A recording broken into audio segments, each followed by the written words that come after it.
In my almost 40 years of business, I've seen a ton of entrepreneurs sabotage their own success. And here's what's crazy. Moses did the same thing that a lot of entrepreneurs do. In Exodus chapter 3 and 4, God called Moses to confront Pharaoh and lead millions of people from slavery to freedom. But Moses didn't want to step up. Instead, he used the same excuses that many entrepreneurs use today. Let's talk about them. Excuse number one. In Exodus 3:11, Moses says, "Who am I?" In other words, I'm not good enough. Entrepreneurs say this all the time. They say stuff like, I don't have the experience. I don't have the right people. I didn't come from money. This is the voice of the enemy, because God doesn't just call the qualified. He qualifies the called.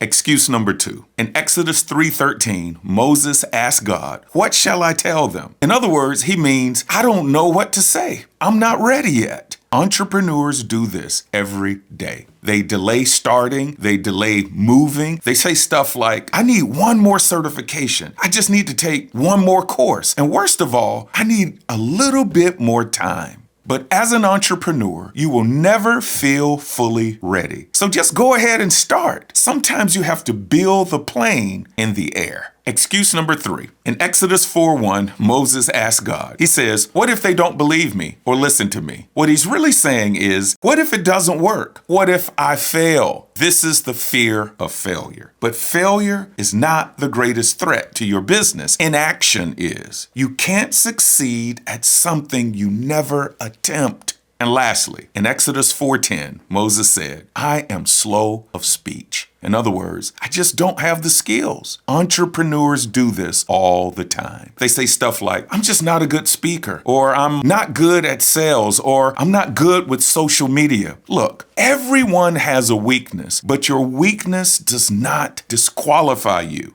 They just show you where you need to improve and where you need more help. That's all. So I need you to hear me clearly on this. God's assignments will always be bigger than your ability. That means that voice that's telling you you can't is not the voice of God.